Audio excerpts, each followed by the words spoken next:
The Silent Guardian. The void of space stretched endlessly before the Kethvar invasion fleet, their crystalline ships gleaming like deadly jewels against the star-speckled darkness. Admiral Zexith stood on the command bridge of the flagship Eternal, Dominion, his four eyes scanning the tactical displays that showed their approach to the third planet of this unremarkable solar system. Earth, the inhabitants called it, a blue-green marble that had somehow managed to broadcast radio signals across the galaxy, announcing its presence to any species with the technology to listen. The Kethvar had been listening for decades. What they heard convinced them that humanity would be their easiest conquest yet. Divided governments, constant warfare among their own kind, primitive nuclear weapons, and emotional decision-making that defied all logic. The species seemed to be on the verge of destroying itself, which would save the Kethvar considerable effort. "Status report," Zexith commanded, his crystalline voice resonating through the bridge's atmosphere processors. Sub-Commander Velenex approached, her translucent form shimmering with nervous energy. "Admiral, we have entered the outer edge of their solar system. Our scouts report minimal defensive presence.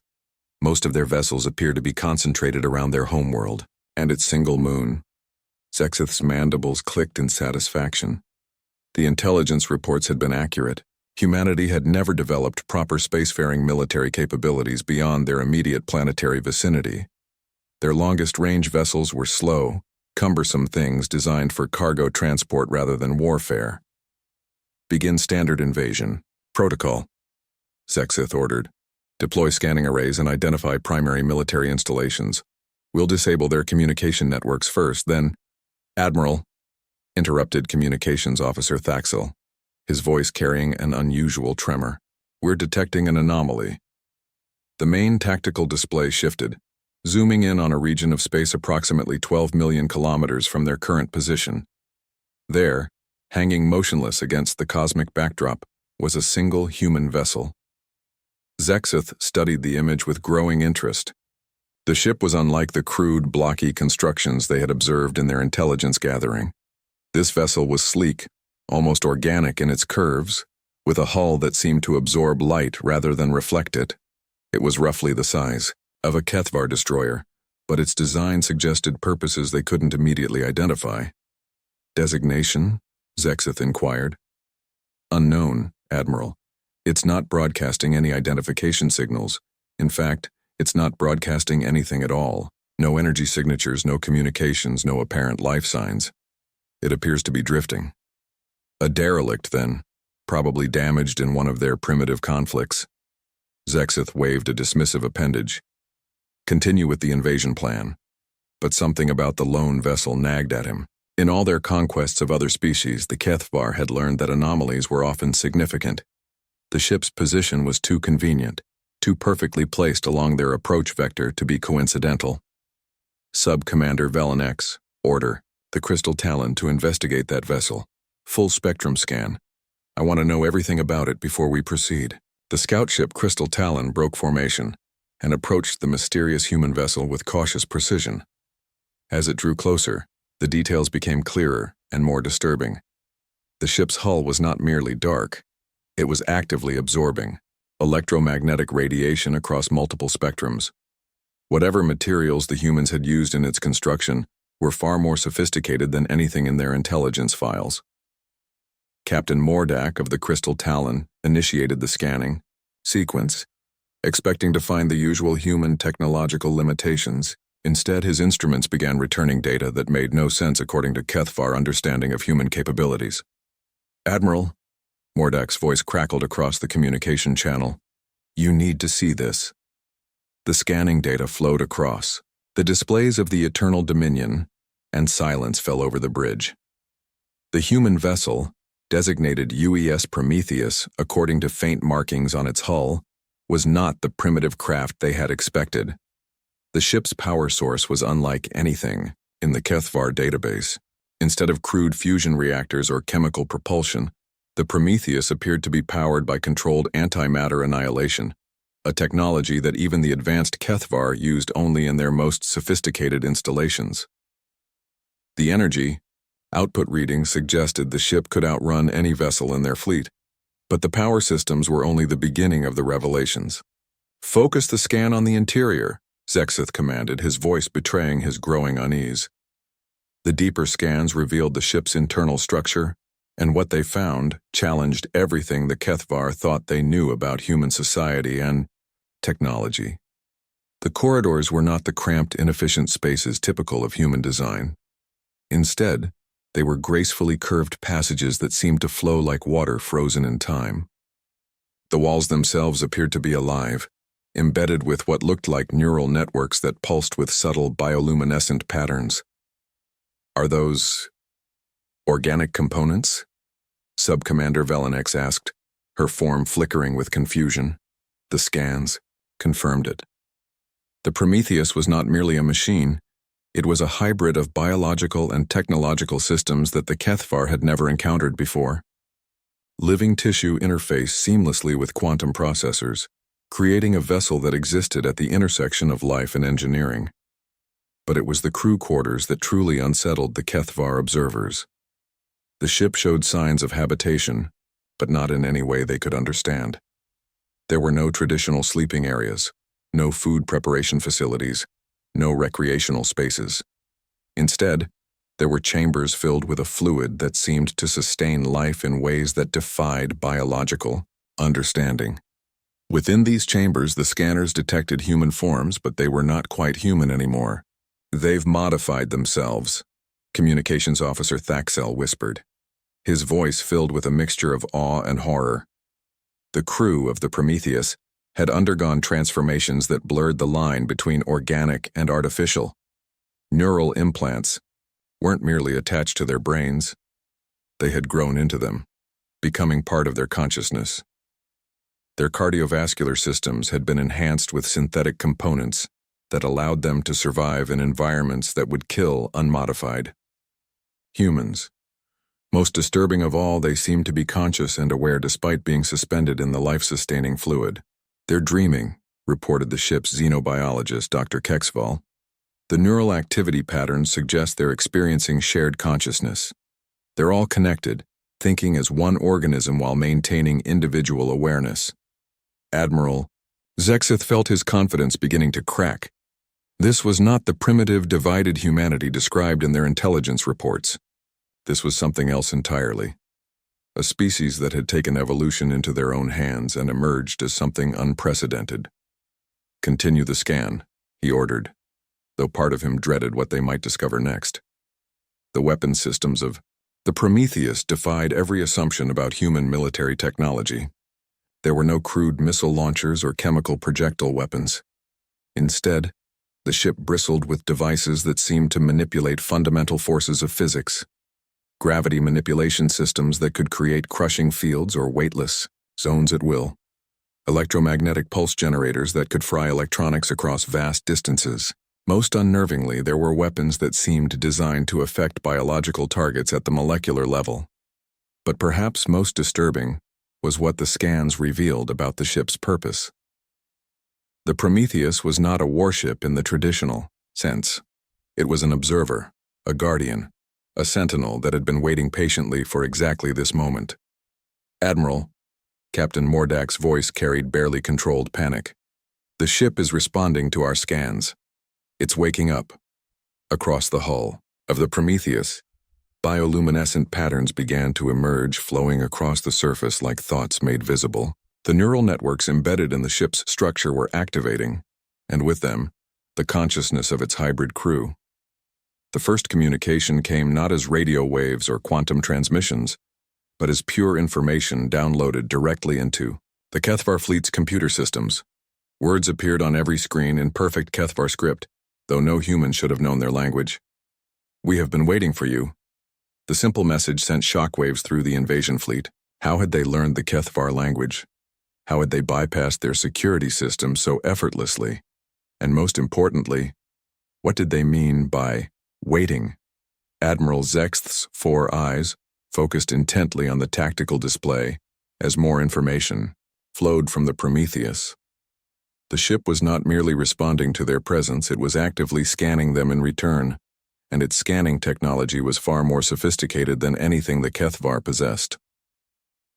They're reading our minds, Dr. Keksaval reported, his voice filled with wonder and terror. Not just our computers, our actual thoughts. The crew reports feeling observed, understood, as if something is looking into their very souls. The second message appeared across their screens, more complex than the first. We know why you have come. We know what you have done to others. We know what you intended for us. But you do not know what we have become.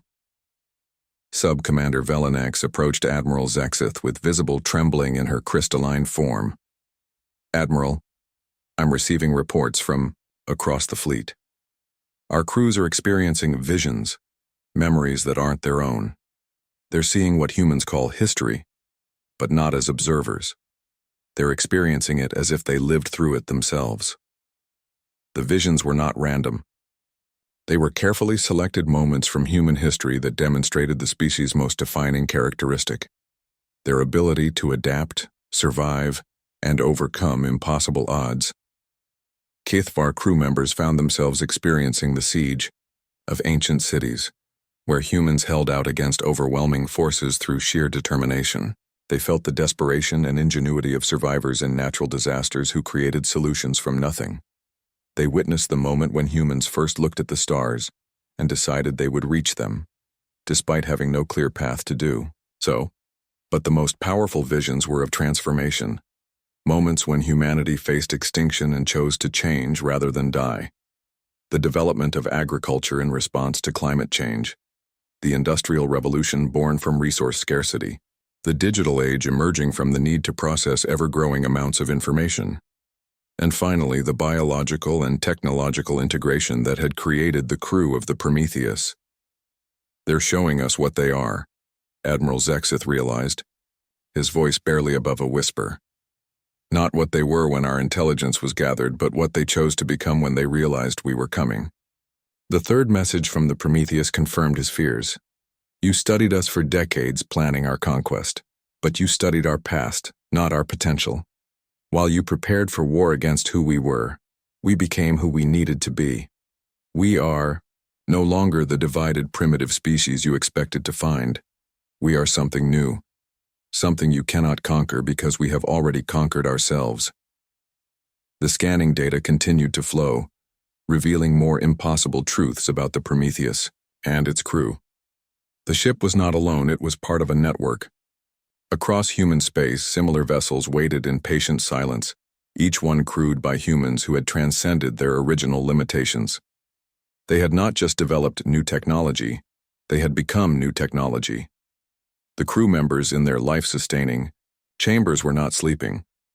They were thinking, calculating, dreaming of possibilities that spanned galaxies and millennia. Their shared consciousness allowed them to process information and reach decisions at speeds that made Kethvar thought seem glacially slow, and they had been preparing for this encounter for far longer than the Kethvar had been planning their invasion. Admiral, Communications Officer Thaxel's voice was barely audible. I'm detecting movement from other human vessels. They're not approaching. They're already here. They've been here all along, invisible to our sensors. The tactical display exploded with new contacts as dozens of human ships decloaked around the Kethvar fleet. Not warships in any conventional sense, but vessels like the Prometheus. Hybrid entities that existed at the intersection of biology and technology, crewed by humans who had chosen evolution over extinction. Admiral Zexith stared at the display, in growing horror and amazement. The Kethvar Empire had conquered 47 species across the galaxy. They had perfected the art of invasion, developing strategies and technologies that made resistance futile. But they had never encountered a species that had conquered itself first. The final message from the Prometheus appeared on their screens, simple and devastating in its implications. We do not wish to fight you. We wish to understand you. But first you must understand us. And understanding begins with a choice. Will you continue on the path that brought you here? Or will you choose to become something more than conquerors? As the human fleet maintained its silent vigil around them, Admiral Zexith realized that everything had changed. The invasion was over before it had begun, not because humanity was too weak to conquer, but because they had become something that made conquest meaningless. The real question now was what the Kethvar would choose to become in response. The Revelation Admiral Zexeth stood frozen on the bridge of the Eternal Dominion, his four eyes locked on the tactical display that showed his invasion fleet completely, surrounded by human vessels that had appeared as if from nowhere. The silence stretched for long moments, broken only by the soft hum of life support systems and the barely audible whispers of his crew as they struggled to process what they were witnessing. "Admiral." Subcommander Velenex's voice carried a tremor he had never heard before. "We're receiving a new transmission from the lead human vessel." The message appeared not on their screens this time, but somehow directly in their minds, bypassing their communication systems entirely. It was a sensation unlike anything the Kethvar had ever experienced, as if thoughts were being gently placed into their consciousness rather than forced upon them. "We invite you to see," the voice seemed to whisper from within their own thoughts, "to understand what we have learned about ourselves and what we might learn about you." Before Admiral Zexeth could respond, the bridge around him began to change. Not physically. The crystalline surfaces and bioluminescent controls remained the same, but his perception shifted, as if he were seeing his surroundings through different eyes. Human eyes. The vision that enveloped the Kethvar crew was not violent or overwhelming. Instead, it was gentle, almost reverent in its approach. They found themselves experiencing human memory, but not as the scattered emotional fragments they had detected earlier. This was organized, purposeful, a carefully crafted narrative of human development that spanned millennia. They witnessed the first human who looked at fire and saw not destruction, but a tool. They felt the moment when early humans realized that their physical limitations could be overcome through cooperation and innovation. They experienced the profound shift when humanity stopped seeing themselves as victims of their environment and began to see themselves as partners with it. "Your species conquers through force," the gentle voice explained as the visions continued. "You identify weakness and exploit it. You have perfected the art of imposing your will upon others, but you have never learned to conquer the one enemy that matters most." The vision shifted, showing the Kethvar crew something that stunned them into silence. They saw human history not as a progression of external conquests, but as an endless series of internal battles. Humans fighting against their own limitations, their own nature, their own tendency toward self-destruction. They witnessed the moment when humans realized that their greatest enemy was not other species, not environmental challenges, not even death itself, but their own reluctance to change. And in that moment of recognition, humanity had made a choice that separated them from every other species the Kethvar had encountered. They chose to become their own conquerors. The crew of the Prometheus emerged from their life-sustaining chambers, moving with fluid grace that seemed to defy the ship's artificial gravity. As they approached the viewing ports that looked out toward the Kethvar fleet, the aliens could see them clearly for the first time. They were still recognizably human, but transformed in ways that spoke of conscious evolution rather than random mutation. Their eyes held depths that suggested they could perceive realities beyond the normal spectrum of existence.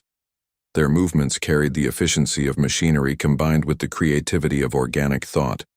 Most remarkably, they seemed to exist in multiple states simultaneously, individual beings who were also part of something larger. Captain Sarah Chen, the commanding consciousness of the Prometheus, stepped forward to address the Kethvar fleet directly. Her words reached them not through technology, but through the quantum entanglement that had become as natural as breathing to her enhanced existence. "Admiral Zexeth of the Kethvar Empire," she began, her mental voice carrying warmth despite the circumstances. "We greet you not as enemies but as fellow travelers in the cosmos. Your species has achieved remarkable things. You have mastered technologies that allowed you to cross vast distances. You have built a civilization that spans star systems. You have overcome countless challenges to reach this moment."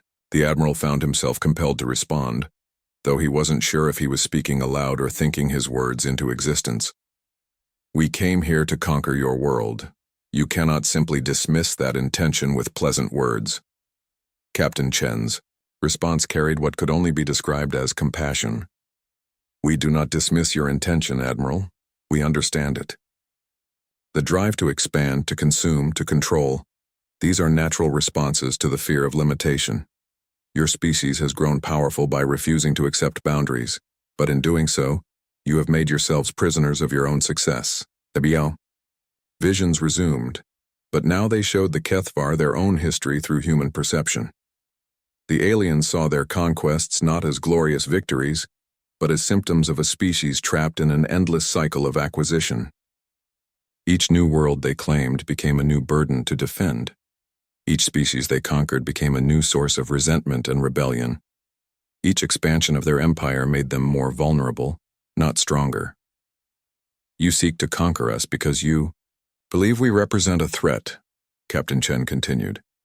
But the threat you truly fear is not external. It is the possibility that your way of existence, based on domination and control, might not be the only path to greatness. Dr. Sarah Voss, the ship's enhanced xenobiologist, joined Captain Chen at the viewing port. Her transformation was even more dramatic. Her neural systems had been so thoroughly integrated with quantum processing networks that she existed simultaneously in multiple dimensions of thought. We studied your species as thoroughly as you studied ours, Dr. Voss explained, her consciousness reaching out to touch the minds of the Kethvar scientific staff. We learned of your conquests, your technologies, your social structures. But we also learned something you may not realize about yourselves. The vision that followed was unlike anything the Kethvar had experienced. They saw their own species through the lens of deep psychological analysis, revealing patterns they had never recognized. Their drive to conquer was not born from strength, but from a fundamental insecurity about their place in the universe. Their need to dominate other species stemmed from their inability to truly dominate themselves. Every species you have conquered possessed something you lacked, Dr. Voss continued. The Yeltari had mastered emotional regulation that your species struggles with. The Morden had developed social cooperation that makes your hierarchical system seem primitive. The Zenthor had achieved harmony with their environment that your industrial civilization destroyed long ago. Admiral Zexith felt something he had never experienced before: shame. Not for his actions, but for his motivations. The human analysis was cutting through layers of cultural conditioning and revealing truths about the Kethvar that they had spent millennia avoiding. You conquer others to steal what you cannot develop within yourselves, Captain Chen said gently. But the things you truly need cannot be taken by force. They must be grown, cultivated, chosen. The third member of the Prometheus crew to address them was Commander Marcus Torres, whose transformation had focused on strategic and tactical thinking, enhanced by quantum probability analysis. His consciousness could simultaneously consider millions of potential outcomes and their implications. Your invasion fleet is impressive, Commander Torres acknowledged, his thoughts touching the minds of the Kethvar military officers. Your strategies are sound, your technologies advanced, your coordination excellent. By any conventional measure, you should easily defeat us. Our single ship should represent no obstacle to your overwhelming force. He paused, allowing the implications to settle in their consciousness. But conventional measures no longer apply. We have not merely developed new weapons or stronger shields. We have transcended the entire framework within which warfare operates. You cannot conquer beings who have already conquered themselves. You cannot dominate consciousness that has chosen to evolve beyond the need for domination. The demonstration that followed was subtle but devastating in its implications. Without any visible action from the human crew, every weapon system in the Kethvar fleet simply ceased to function.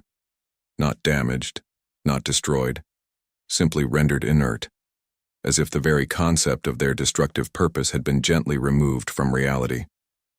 We could have disabled your entire fleet the moment you entered our solar system, Captain Chen explained. We could have turned your own weapons against you, or created gravitational anomalies that would have scattered your ships across the galaxy. But such actions would have made us the same as you, beings who impose their will through force. Instead, the humans had chosen a different path entirely. We offer you something no species has ever offered the Kethvar Empire, Dr. Voss said, her consciousness reaching out to touch every mind in the invasion fleet. We offer you the chance to evolve. The proposition that followed challenged every assumption the Kethvar held about reality itself. The humans were not asking them to surrender, to retreat, or to acknowledge defeat. They were offering to share the knowledge and techniques that had allowed humanity to transcend its limitations. Your species has the potential to become something extraordinary, Captain Chen explained. Your mastery of crystalline technology could be integrated with biological systems in ways we have not yet explored. Your understanding of quantum mechanics could be enhanced by conscious interface with quantum states. Your social structures could evolve beyond hierarchy into something more sophisticated and efficient. But the offer came with a condition that struck at the heart of Kethvar civilization. You must choose to conquer yourselves before you can truly conquer anything else, Commander Torres stated. You must release your attachment to domination as the primary tool of progress. You must accept that true strength comes not from the ability to force others to submit, but from the ability to choose your own evolution. Admiral Zexeth found himself facing the most difficult decision of his existence. Everything his species had built was based on the principle of expansion through conquest. Their entire cultural identity was wrapped around their superiority over other species. To accept the human offer would mean abandoning the very foundations of Kethvar civilization. But the alternative was even more challenging. The humans had demonstrated that they could neutralize the Kethvar fleet without effort if they chose to do so. They possessed technologies and capabilities that made traditional conquest impossible. More importantly, they had achieved something that the Kethvar Empire, for all its power, had never managed. They had found a way to grow stronger without making enemies.